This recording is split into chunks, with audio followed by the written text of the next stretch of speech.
Sir धुआं चारों तरफ, आग लगी लगता है।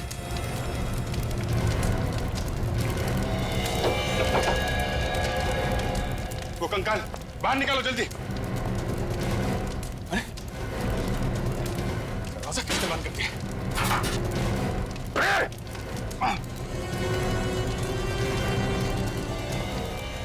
कौन है उधर?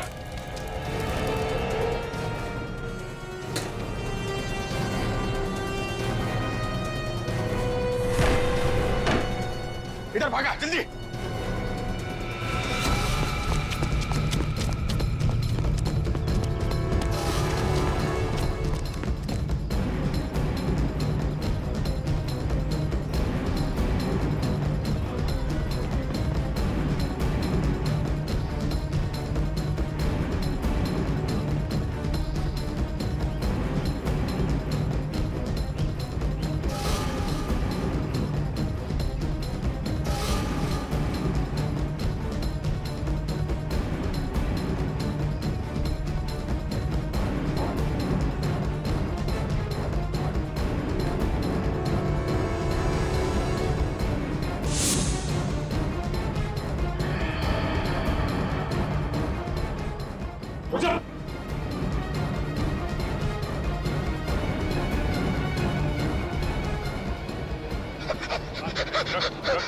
रख नहीं तो गोली मार दूंगा। साहब मुझे माफ कर दो साहब। माफ कर दे? हैं? तू तो हमें ऊपर पहुंचाने वाला था। कौन है तू? साहब मेरा नाम झुमरू है साहब। लेकिन तुम मारना क्यों चाहता था? साहब मुझे जमींदार साहब ने हुक्म दिया था कि अगर कोई भी हवेली में घुसता है और कोई चीज ढूंढने की कोशिश करता है तो उसे जान से मार दो। अच्छा, कहाँ है तेरा ये बड़ा जमींदार? साहब पता नहीं वो कहाँ है साहब, लेकिन उन्होंने मुझे पैसे देके गए हैं और कहा है कि हवेली का और बच्चे का ख्याल रखना साहब। बच्चे का ध्यान रखना? कौन सा बच्चा? साहब गुड्डू, सुखी का बेटा साहब। सुखी का बेटा? तुम्हारे पास है वो? हाँ साहब। चलो दिखाओ, लेके चलो इसे। सचिन, पुलिस स्टेशन से पता करो छोटी बहू के गायब होने की कोई एफआईआर लिखवाई गई है क्या, और उसके मायके वालों को इन्फॉर्म करो। आइए बैठिए। सर, जिस लड़की की फोटो हमें भूगोलपुर की हवेली में मिली थी, ये उनके माता पिता है सर।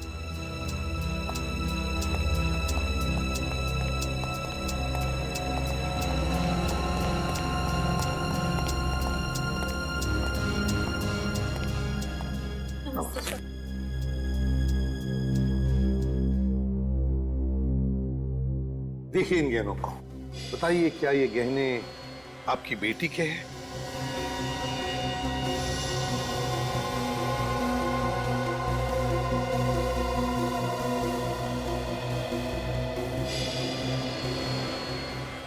ये तो मेरी बेटी चारू के गहने हैं।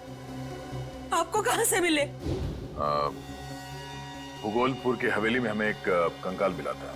ये कंकाल के गले में था।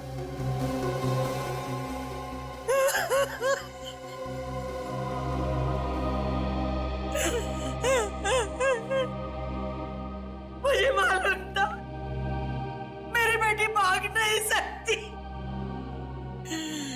ये उन पेड़ियों का काम है। उन्होंने उसे मार डाला, उसका खून किया। किन लोगों की बात कर रही हैं आप?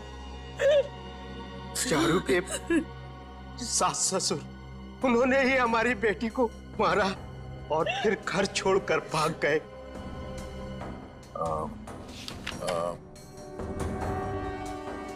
क्या इनमें है वो लोग? हाँ हाँ साहब, यही है वो दहेज के लोभी जिन्होंने मेरी बेटी को मारा। पहले तो चारू की शादी अपने बेटे से करा ली और फिर दहेज की मांग करने लगे। तो क्या आपने दहेज दिया इन लोगों को? हाँ साहब, हमारे पास कोई रास्ता नहीं था। मुझसे बेटी का दुख देखा नहीं गया, इसीलिए हमने 2.5 करोड़ की संपत्ति इनके नाम कर दी और उन लोगों ने मेरी बेटी को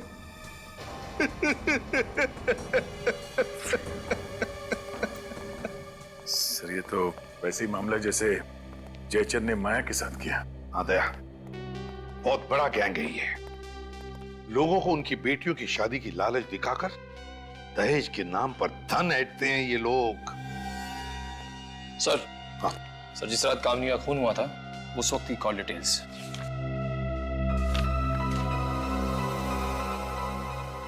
ये देखो दया, रात के 1:30 बजे कामिनी को किसी शौनक नाम के आदमी का फोन आया था। हाँ सर, और ये शौनक वहीं रहता है जहां बिंदु रहती है, बरताली मार्केट। ओह, हाँ, क्या मिल गया? एक्सीलेंट। अब पता चलेगा इन दहेज के लोभी भेड़ियों को। वीर भाई, मुझे तो हर साल तुम्हारे जन्मदिन का इंतजार रहता है। क्यों? पीने को मिलता है? यार साल में एक बार तुम्हारे जन्मदिन पर पीता हूँ और उसी का तुम मुझे ताना दे रहे हो। यार तुम तो बुरा मान गए, मैंने तो मजाक किया था।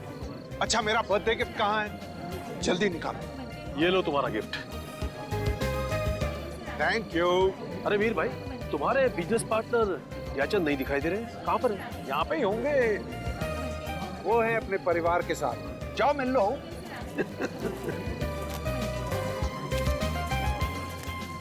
हेलो मिस्टर रंजीत, कैसे हैं आप? मैं बहुत अच्छा हूँ, आप कैसे हैं? मैं ठीक हूँ। एक्सक्यूज मी, मेरा फोन आया है। भाई जयचंद जी सब दिखाई दे रहे हैं, आपकी छोटी बहू नहीं दिखाई दे रही। वो भी अभी आती है होगी अंकल। अरे केक वेक कहाँ है? चलो भाई। आपने कुछ लिया? हाँ लिया ना ये। अच्छा।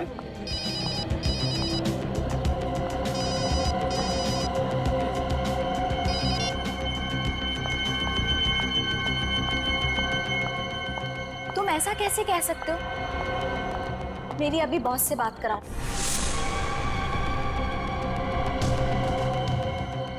अरे ये सब गलत हो रहा है, बात कराओ मेरी बॉस से अभी।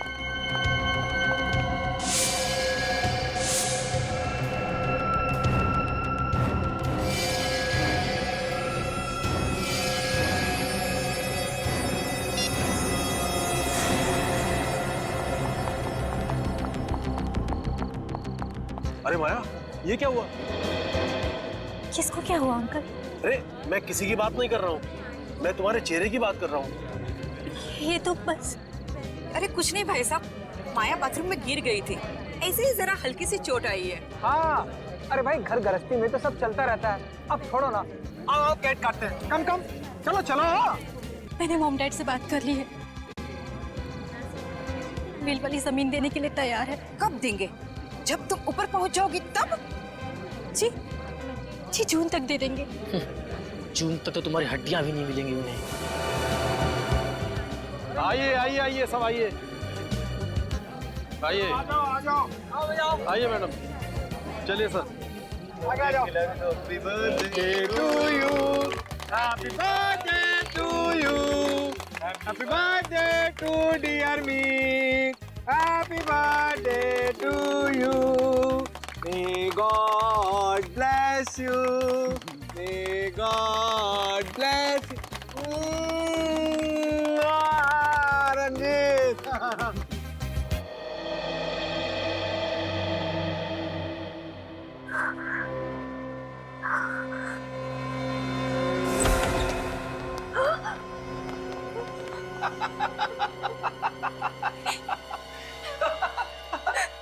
क्या हुआ?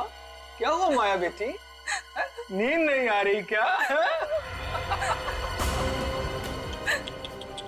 उससे तुम्हारे आंसू नहीं देखे जाते, इसलिए मैं सोचता हूँ कि तुम्हारे इस रोज रोज के रोने धोने के झंझट से हमेशा हमेशा के लिए मुक्ति दे दूंगा।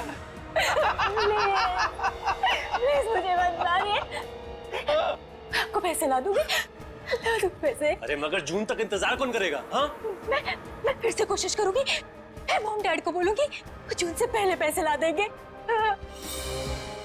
नहीं, अब तक तो तू मना नहीं पाई, अब क्या मनाएगी? चल चल मुझे मत मारिए दूंगा, और आप क्या क्या हाथ छोड़ती हैं? कोई फायदा नहीं अब, झगड़ जाएगी। बचाओ! जाओ, इसके हाथ पे होश लाओ।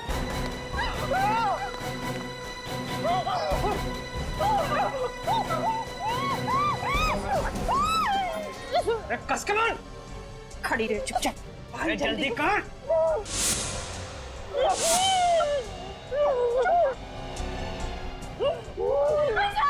मंती डाल दो।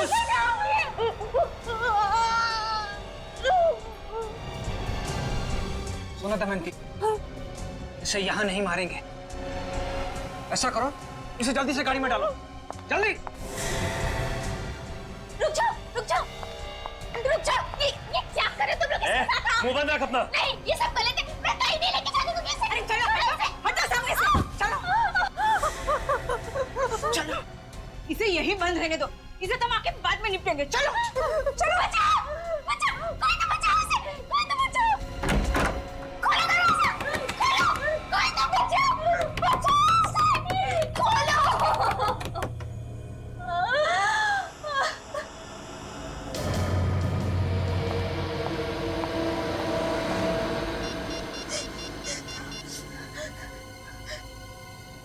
हेलो। गोली मार देते हैं इसे। जंगली जानवर इसकी लाश को खा जाएंगे, हड्डियां तक नहीं मिलेंगी। अरे कर इसको। अरे जल्दी मारो ना पापा, अभी कामनी से भी निपटना है। मैंने तुझसे कहा था ना माया कि तेरे इस रोज रोज के रोने धोने के झंझट को मैं हमेशा हमेशा के लिए खत्म कर दूंगा।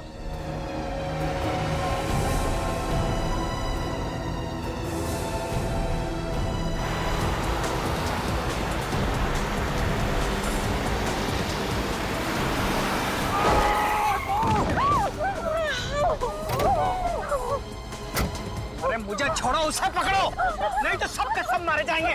चलो।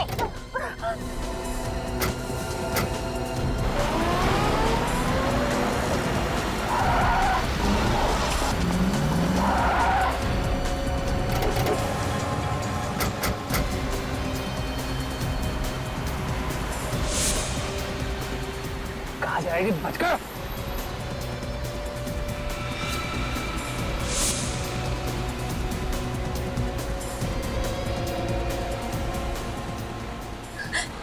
दीदी, दीदी आज मेरी मौत होके रहेगी। हिम्मत रखो, मैं हूं ना तुम्हारे साथ। जल्दी चलाओ ना।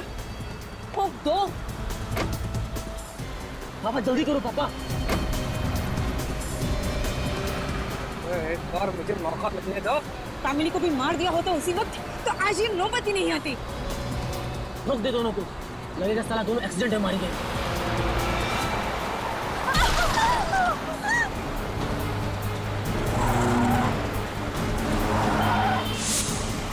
पापा जल्दी करो प्लीज, जल्दी पकड़ो।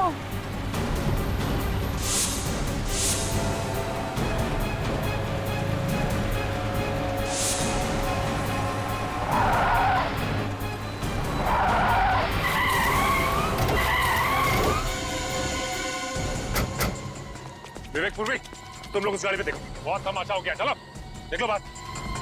चलो चलो चलो, सामने चलो चलो।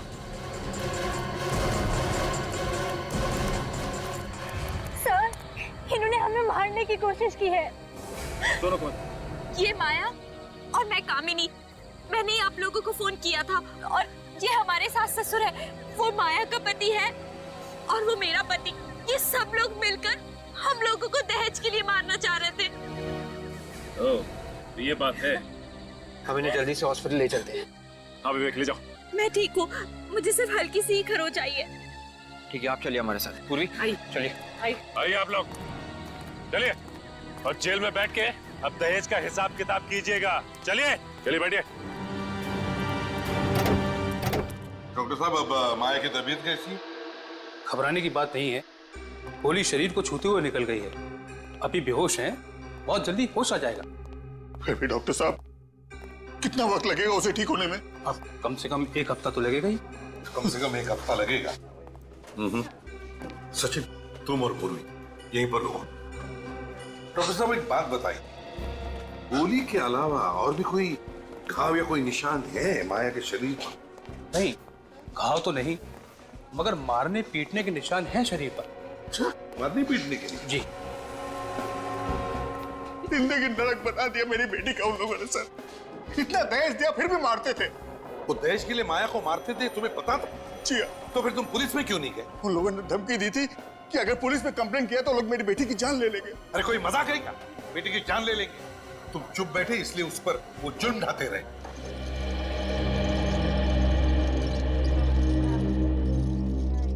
एक्सक्यूज मी, ठीक है जाइए।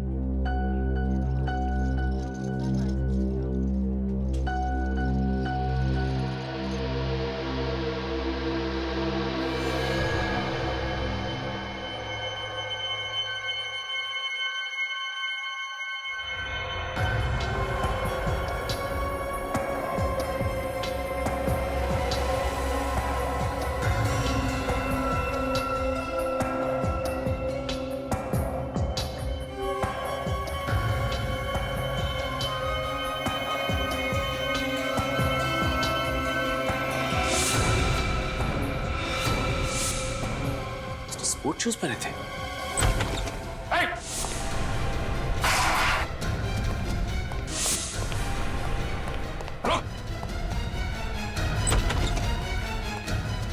क्या हुआ पूरी? सर किसी ने माया पे हमला किया। माया पर हमला किया?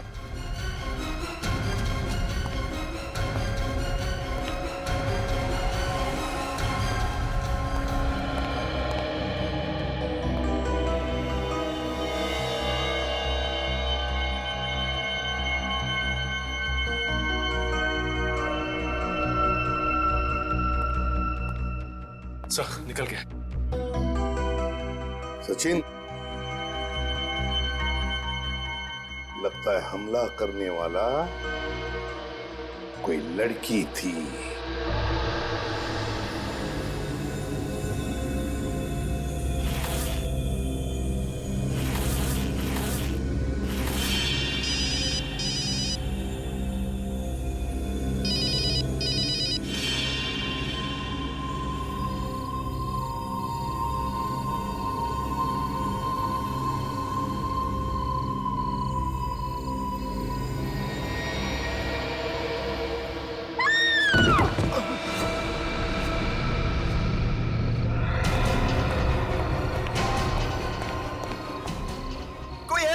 देखो लड़की गिर गई, ऊपर से लड़की गिर गई।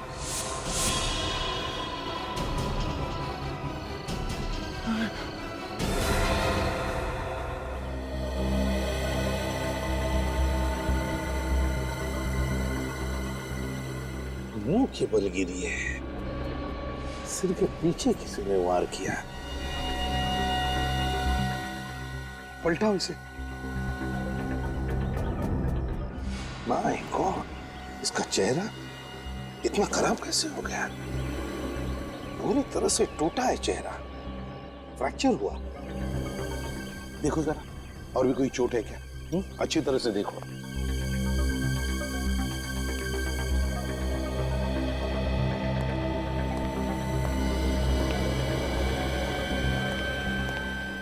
ये कामिनी कौन से फ्लोर पे रहती है? 13th फ्लोर पर रहती थी, 13वें माले पर सर। जी, किसी ने देखा ये सब हुआ कैसे? हा? किसी को कुछ मालूम है? सर ये तो नहीं मालूम, लेकिन जब इस वॉचमैन ने शोर मचाया ना तब पता चला हमको। तुम चिल्लाए तो तुमने देखा इसे गिरते हुए? नहीं सर, मैंने भी गिरते हुए नहीं देखा, मैंने तो सिर्फ चीख सुनी थी। यहाँ पे देखा तो ये गिरी पड़ी थी। कामिनी को गिरने से पहले आखिरी बार कब देखा था तुमने? साहब मैंने नहीं देखा, लेकिन इन्होंने देखा होगा, ये उनकी नौकरानी है। अच्छा, क्या नाम है तुम्हारा? बिंदु साहब। अच्छा बिंदु, तुम रहती कहाँ हो? साहब मैं यहाँ पे नहीं रहती, मैं दूसरी जगह रहती हूँ। सुबह आई तो पता चला मुझे। क्या तुम्हें मालूम है कामिनी को कोई परेशानी थी उसके घर में? जी साहब, मैडम को सास ससुर बहुत तंग करते थे, इसीलिए मानसिक तनाव था उन्हें। अरे सास ससुर तो उसके सड़ रहे हैं जेल में, अब काहे का तनाव? अच्छा बिंदु, एक बात बताओ, कल रात को कितने बजे तक थी तुम कामिनी के पास? सब रात को खाना बनाने के बाद मैडम को मैंने दवाई दे दी और 11 बजे के आसपास में चली गई थी। और भी कोई आया था उससे मिलने के लिए? नहीं साहब, जब तक मैं घर पे थी तब तक तो कोई भी नहीं आया, और मैं जाने के बाद मैडम ने अंदर से कुंडी लगा ली थी। तो तुम में से किसी को भी मालूम नहीं हा? कि ये सब हुआ कैसे? कामिनी नीचे गिरी कैसे? बड़ी अजीब बात है। सर, आप वास का टुकड़ा मिला है सर। वास का टुकड़ा? कहीं ऐसा तो नहीं कि किसी ने कामिनी के सिर पर पीछे से कोई वाज या किसी ऐसी चीज से मारा हो और फिर कामिनी ऊपर से गिरकर मर गई? सर, अगर ऐसा होता तो पूरा का पूरा वास मिलना चाहिए था। हाँ, ये बात तो है। एक काम करो फ्रेडी, 13वें माले पर कामिनी के घर में जाओ और अच्छी तरह से चेक करो। देखो देखो कोई वाज या ऐसी कोई चीज मिलती है क्या? है? Yes sir. ये घर अंदर से बनता है, इसका मतलब है कामिनी घर के अंदर अकेली ही थी। देखो जरा, देखो अच्छी तरह से।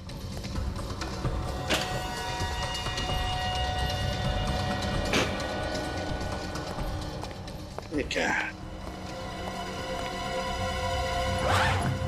तो सामान पैक करके रखा हुआ है, शायद कहीं जाने की तैयारी थी। हाँ, लग तो ऐसा ही रहा है। कहाँ जाने वाली थी कामिनी? नहीं साहब, मुझे तो कुछ बोला नहीं मैडम ने, और ये बैग भी मेरे सामने नहीं पैक की है उन्होंने। सर, अगर कामिनी बाहर जाने वाली थी तो उसने आत्महत्या यहाँ पे क्यों की? बाहर भी कर सकती थी। वही तो फ्रेडी, वही तो। ये कोई आत्महत्या नहीं है, कुछ और ही चक्कर है। इस बैग को तुम अच्छी तरह से चेक करो, देखो कुछ मिलता है क्या? है? Yes sir.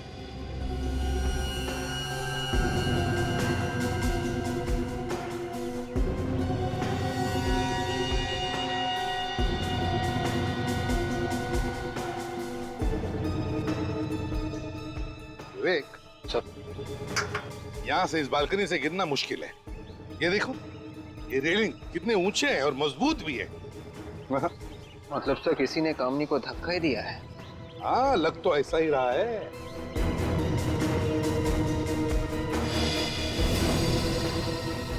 ये क्या है विवेक? जरा हटो।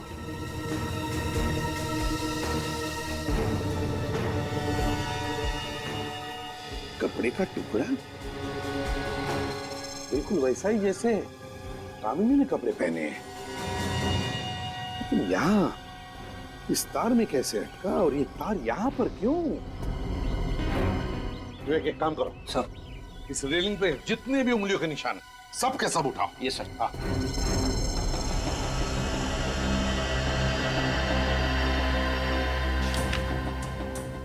अफ्रीदी, फाइल मिली बैग में से।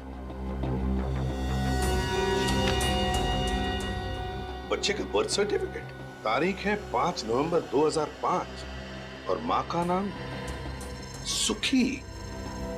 सुखी? बिंदु, ये सुखी कौन है, जानती हो तुम? नहीं साहब, मुझे नहीं पता। नहीं पता? कामिनी ये बर्थ सर्टिफिकेट लेकर कहाँ जा रही थी? क्या इस बर्थ सर्टिफिकेट का कामिनी के खून के साथ कोई कनेक्शन है? पता लगाना पड़ेगा। ये कामिनी बिल्डिंग के 13th फ्लोर पे रहती है, तो रात के 2 बजे उसका घर के बालकनी में आना और फिर वहां से नीचे गिरना, ये कोई इत्तेफाक नहीं है दया। हाँ सर, वो तो दवाई खा के सो गई थी। सर, हो सकता है किसी ने सोती हुई को उठा के नीचे फेंक दिया हो। अगर घर के अंदर कोई पहले से छुपा हुआ होता तो ऐसा काम हो सकता था, क्योंकि घर का दरवाजा अंदर से बंद था। वैसे भी आत्महत्या तो नहीं लग रही है। सर, बंद घर में हुआ है, पता लगाना बहुत ही मुश्किल है सर। एक रास्ता है निखिल, एक रास्ता है। वो बर्थ सर्टिफिकेट और सुखी, इन दोनों के बारे में पता चल गया ना, तो हम अंदाजा लगा सकते हैं। सर, सुखी के बारे में शायद ये माया कुछ जानती होगी। तो फिर दया, पूछो इस माया से कि ये सुखी है कौन, और सारे बस स्टेशन, रेलवे स्टेशन और एयरपोर्ट के बुकिंग ऑफिस में जाकर पता लगाओ कि ये कामिनी जा कहां रही थी। जो काम तुमने किया है ना माया, वो हर औरत को करना चाहिए। दहेज लेने वाले सभी आदमी को जेल में होना चाहिए। इस बधाई की हकदार कामिनी दीदी है, उन्होंने मेरी जान बचाई थी। अफसोस की बात है कि कामिनी अब इस दुनिया में नहीं रही। बिल्डिंग से गिरकर उसकी मौत हो गई। क्या? कैसे गिरी वो? देखिए, ये सब तो जांच पूरी होने के बाद ही पता चलेगा। मैं एक बात बताओ, क्या तुम किसी सुखी नाम की लड़की को जानती हो? जी नहीं। इस ईयररिंग को देखो, बताओ तुम पहचानती हो इस ईयररिंग को? किसकी है ये? ये तो बिंदु की है। बिंदु की? ये उनकी नौकरानी है। ये बिंदु तो कामिनी की नौकरानी है। बिंदु ने ही तुम पर हमला किया है माया, और इस बिंदु ने ही कामिनी को भी मारा है। उठाओ इस बिंदु को। सर ऐसा लगता है कि कामिनी के सर के पीछे जो चोट लगी थी वो गिरने से नहीं लगी है सर। हाँ दया, उसके सिर पर किसी ने मारा और खून किया है। हाँ सर। सर ये सफेद पाउडर भी था चोट में। सारुखी ने बताया किस चीज का पाउडर है? सर सिरामिक के वास से सर पे मारा गया है, उसी का पाउडर है ये। हाँ, वहां पर हमें एक वास का छोटा सा टुकड़ा मिला था।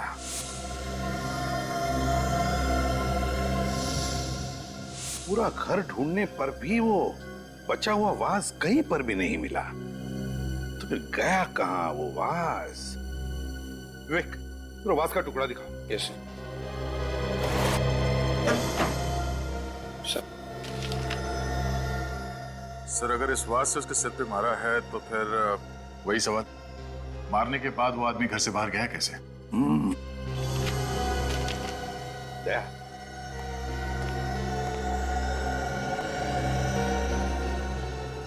इस फोटो को गौर से देखो।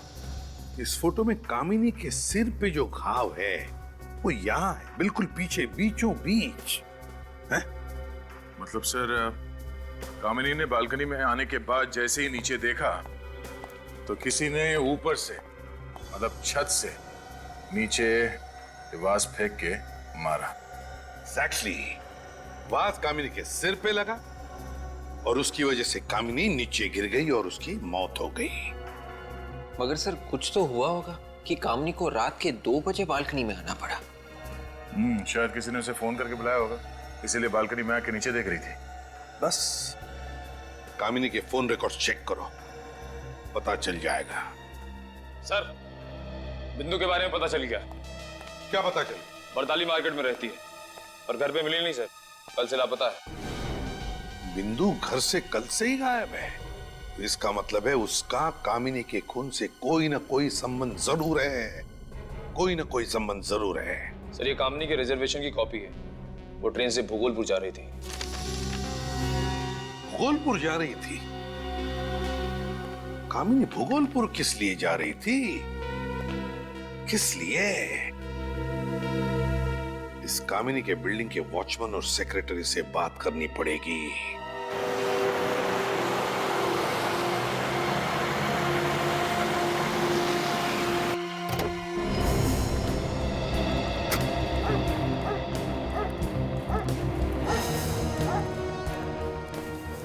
छोटा सा गांव है, हो सकता है कामिनी किसी रिश्तेदार से मिलने आने वाली थी। क्यों? उसका घर नहीं हो सकता यहाँ पे? हाँ सर, ये भी हो सकता है। कोई पहचान ले?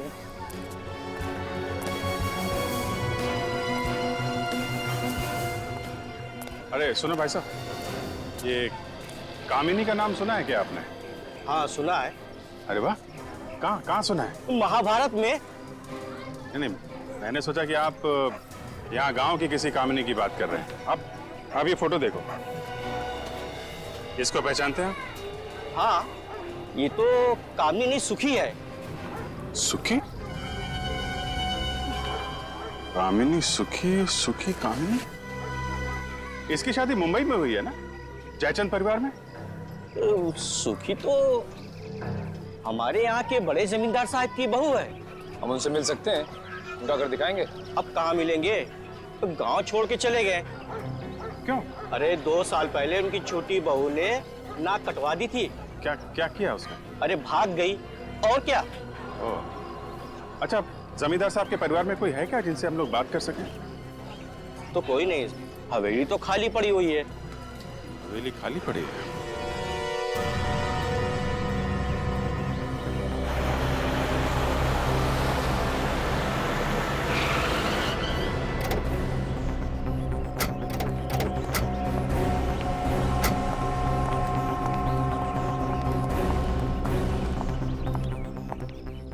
तुम्हें मालूम है ना क्या हुआ यहाँ पर कल रात को? साहब मैं तो सारी रात जगा हुआ था। तो फिर कोई टेरेस पर चढ़ के कैसे गया? साहब मुझसे पूछे बिना टेरेस पे कोई जा ही नहीं सकता है। तो फिर कामिनी का खून कैसे हुआ? कैसे हुआ कामिनी का खून? सच सच बता दे तीरू, किसी को तुमने चाबी दी थी क्या? नहीं साहब, माँ कसम मैंने चाबी किसी को नहीं दी। मैंने तो प्लम्बर को ही मना कर दिया था। प्लम्बर? प्लम्बर कहाँ से आया? किसने बुलाया था उसे? कितने बजे आया था वो? और रात के करीब 1:30 बजे के आसपास आया था। किस काम के लिए आया था वो? सेक्रेटरी साहब ने उसे बनाने के लिए बुलाया है। अरे मेरा कोई दिमाग खराब हो गया है जो मैं रात को प्लम्बर को बुलाऊंगा? पानी की पाइप तो ठीक है। मैंने भी उसे ये बोला कि सुबह में आना, तो वो चला गया था और मैं भी फिर राउंड मारने चला गया। उस वक्त टेरेस की चाबी वो कहाँ थी? चाबी तो टेबल पड़ी हुई थी सर, और मैं तो उसे टांग देता था। तो इसका मतलब है वो आदमी, वो प्लम्बर टेरेस पर गया था। तुमने देखा है उसे पहले कभी? नहीं साहब, मैंने उसे पहले कभी नहीं देखा। याद करके बताओ, दिखता कैसा था वो? हैं? कैसे दिखता था? कोई खास बात उसकी बताओ। हाँ साहब, याद आया। उसके हाथों में कुछ लगा हुआ था। क्या लगा हुआ था? उसके हाथों और नाखूनों में पेंट था और मिट्टी जैसी कुछ अजीब चीज लगा हुआ था। हाथ और नाखूनों में पेंट और मिट्टी, पेंट और मिट्टी,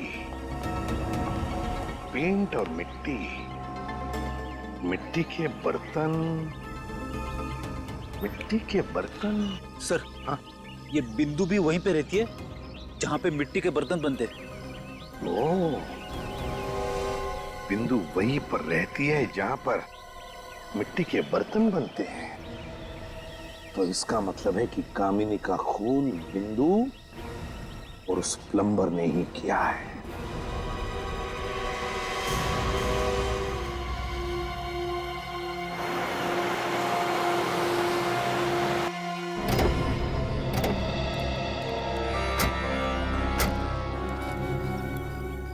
सर यही वो हवेली है। धन्यवाद आपका। फिर ये सुखी यहाँ पे नाम बदल के क्यों रह रही थी? हो सकता है जयचंद के परिवार में उसने दूसरी शादी की, इसलिए उसने अपना नाम कामिनी रख लिया। घर को अच्छी तरीके से चेक करो, देखो कोई काम की चीज मिलती है क्या।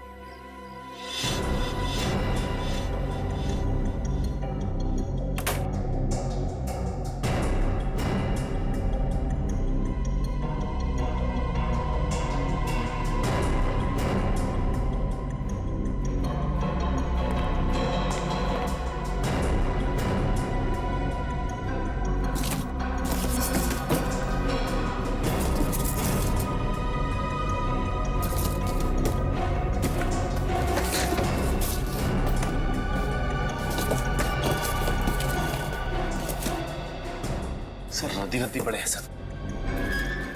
एक एक पेपर आराम से चेक करो, शायद कोई काम की चीज मिल जाए।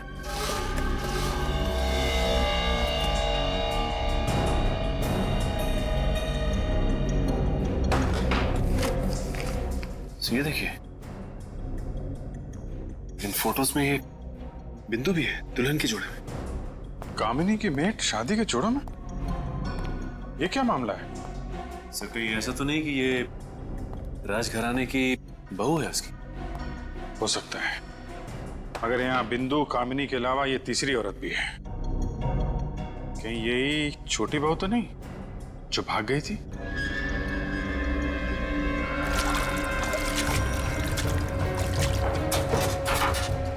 सर आने के सर ये देखिए, कंकाल, औरत का कंकाल है। ये गहने तो बिल्कुल वैसे हैं जैसे इस औरत ने पहने हुए हैं। ये देखो,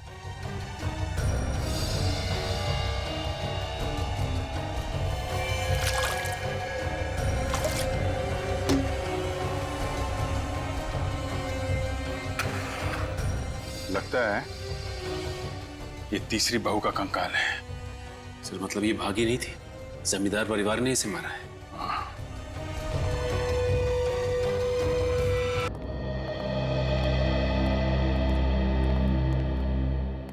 गुड्डू,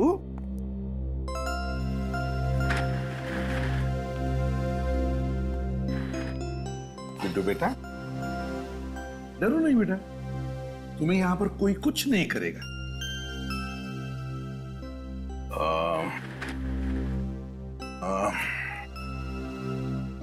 बेटा हमसे दोस्ती करोगे? बोलो बेटा, दोस्ती करोगे हमसे? बहुत अच्छी अच्छी जगह घुमाने ले जाएंगे तुम्हें और बहुत सारे चॉकलेट्स भी खिलाएंगे। सच? चॉकलेट तो है मेरे पास। गुड्डू, हम तुम्हें कुछ सवाल पूछेंगे, जवाब दोगे? तो बताओ गुड्डू, तुम्हारे डैडी का नाम क्या है?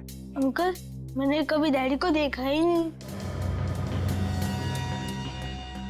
डैडी को देखा नहीं तुमने कभी? तो अपने मम्मी से पूछा कि नहीं कि कहाँ है मेरे डैडी?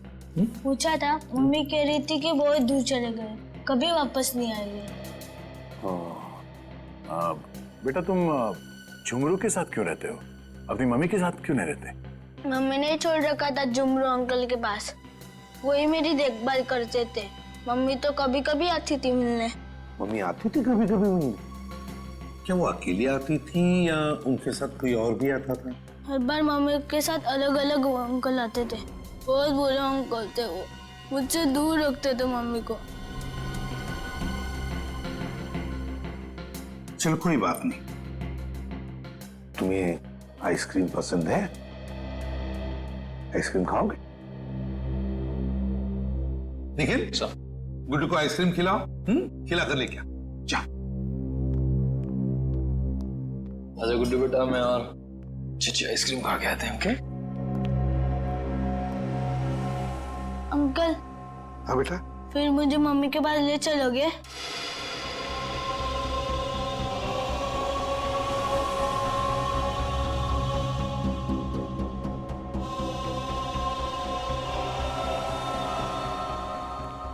हाँ बेटा गुड्डू, जरूर तुम्हें तुम्हारे मम्मी के पास ले चलेंगे।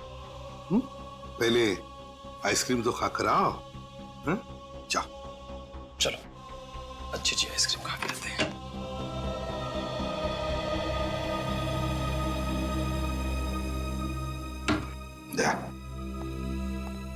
इस गुड्डू की माँ कामिनी जरूर उस गैंग में शामिल थी। हो सकता है कामिनी इस गैंग में मिली भी हो, मगर ये काम कोई उसे जबरदस्ती करवा रहा था, तभी तो बेचारी मारी गई। जयचंद और उसके परिवार वालों से पता लगाओ और कौन कौन लोग शामिल है इन कमीनों के साथ। और फिर ये बिंदु छुपी कहां है पता लगाओ।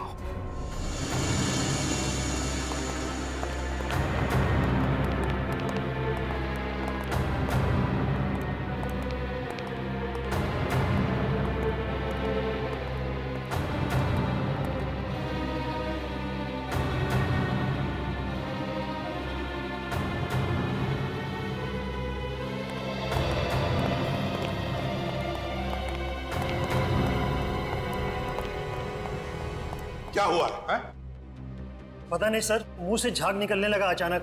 तो कहीं जहर तो नहीं दिया किसी ने? आपने पूछताछ की? पूछा सर, पर कुछ पता नहीं चला। पता कैसे नहीं चला आपको?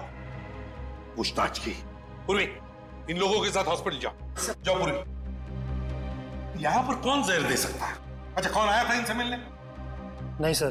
लगता है किसी ने खाने में ही जहर मिलाया सर।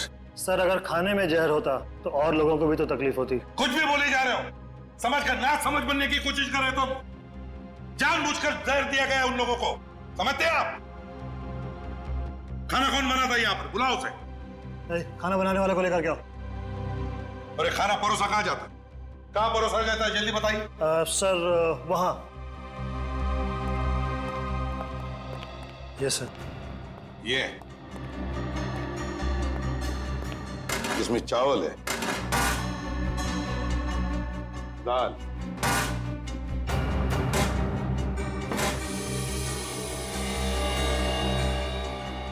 इसमें भी दाल। कैदियों को क्या दो दो पतीले दाल लगती है? नहीं सर, एक बड़े पतीले में तो काम हो जाता है इनका। तो फिर ये दूसरा छोटा पतीला किस लिए है? पता नहीं। है कोई दूसरा जवाब आपके पास इसके अलावा? सर, खाना इन्हीं दोनों ने बनाया था। यह है भीखू और यह है गरुण। देखो भीखू और गरुण, इस दाल में जहर है। किसने मिलाया जहर? मालूम नहीं साहब। मालूम नहीं? जहर किसने मिलाया है? बताओ जल्दी। मालूम नहीं साहब। ये छोटा पतीला बिल्कुल नया है और इसमें से थोड़ी सी दाल निकाली गई है। क्यों? सचिन, इस भिखू को ये दाल पिलाओ। पिलाओ दाल से। नहीं नहीं साहब, साहब माफ कर दो साहब मुझे। साहब मैंने नहीं किया साहब, मेरे से करवाया गया था साहब। करवाया? किसने करवाया? कौन है वो? साहब एक आदमी और एक औरत है साहब। कहाँ मिलेंगे वो हमें? साहब आज रात को चेतारा नाका पे आने वाले हैं साहब, पैसा देने के लिए। आज रात को छतेरा नाका पैसा देने के लिए?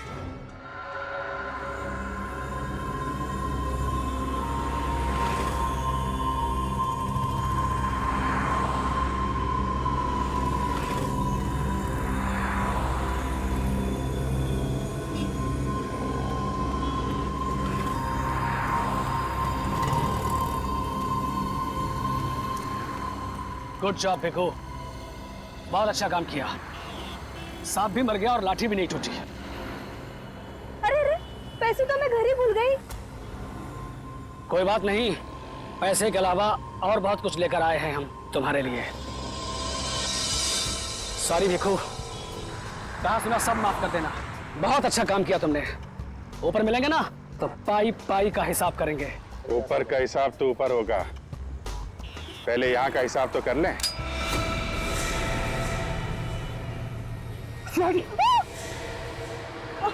संभालो इसको।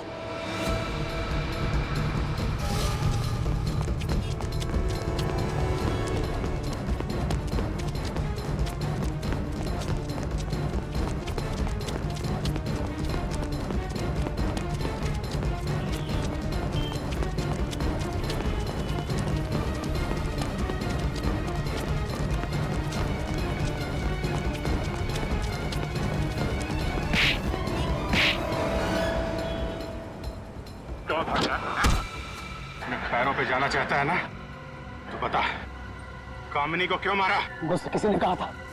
किसने कहा था? हाँ, टिकट रेडी है? हाँ मैं आ रहा हूँ एयरपोर्ट, आधे घंटे में पहुंच जाऊंगा। तुम एक काम करो, तुम गेट पे ही मेरा इंतजार करो, मैं वहां पे ही तुम्हें मिलूंगा। टीनू। Yes sir. सारा सामान पैक है? जी सर। जल्दी से गाड़ी में रख दो। ठीक है और सर। मेरे लिए कोई पूछने आए तो कह देना तुम्हें पता नहीं कहाँ है। ठीक है सर। कुछ ऐसे लोग भी हैं जिन्हें कुछ बताने की जरूरत नहीं पड़ती। कौन है बे? सॉरी मिस्टर मीर, बिना बताए आना पड़ा। कोई बात नहीं, अब आ ही गए हो, वो आगे मत आना, मैं गोली मार दूंगा। मैं मजाक नहीं कर रहा हूं, गोली मार दूंगा। सर रुक जाओ सर, वरना गोली मार देगा। गोली मारेगा तो मारने दो। शायद इसे मालूम नहीं है कि सीआईडी ऑफिसर जब बाहर निकलता है तो बुलेट प्रूफ जैकेट पहन के निकलता है, और अगर ये एक गोली मारेगा तो 2 गोली खाएगा भी। बोलो मिस्टर मीर, मरना है?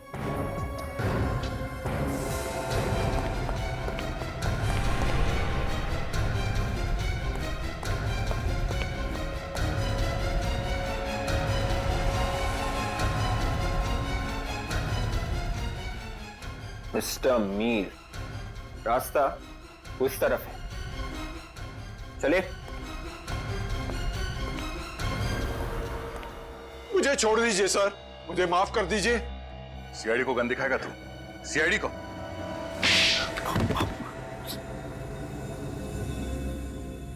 गलती हो गई सर। गलती से लड़कियों का खून कर दिया? 8 लड़कियां गलती से? पहले शादी फिर खून? कैसे फंसाते कैसे थे लोगों को तुम? सर हम जिस शहर में जाते थे हम दिखाते थे कि हम बहुत अमीर हैं, बहुत शान और शौकत है हमारे पास, और लोगों को लगता था कि कोई बड़ा खानदान आया है। जी, अमीर लोगों के साथ जान पहचान बढ़ाकर हम अपने बेटे की शादी का प्रस्ताव रखते थे। और ऊंचा खानदान देखकर लोग अपनी बेटियों की शादी करने के लिए राजी हो जाते थे। हाँ। और फिर शुरू हो जाता था तुम्हारा दहेज लेने का चक्कर। लड़की को तब तक तंग करते थे जब तक वो अपने माँ बाप की सारी जायदाद तुम्हारे कदमों पे लाके नहीं डाल देती थी। जी जैसे ही जायदाद मिली, लड़की का खून, है ना? जी। और फिर हम दूसरे शहर में चले जाते थे किसी और की तलाश में। इन सारे कामों में कामिनी भी तुम्हारे साथ मिली हुई थी ना? जी। तो फिर उसे क्यों मारा? वो लड़कियों को मारना नहीं चाहती थी, उसने जयचंद और बाकी लोगों को फंसा दिया था। विवेक, इन्हें अंदर भेजने का इंतजाम करो, केस चलेगा। फांसी का ऑर्डर आने तक ये वहीं रहेंगे। कामिनी ने वाकई बहुत बहादुरी और वीरता का काम किया है। हाँ दया, बिल्कुल। अफसोस सिर्फ इस बात का है कि बेचारी को अपनी जान गंवानी पड़ी। उसे मालूम था सर, इन लोगों के खिलाफ जाना मतलब मौत को दावत देना है, फिर भी उसने ये लड़ाई लड़ी। सर कामनी तो इस दुनिया में रही नहीं, मगर उसके बेटे गुड्डू का क्या होगा? बेचारा तो अनाथ हो गया।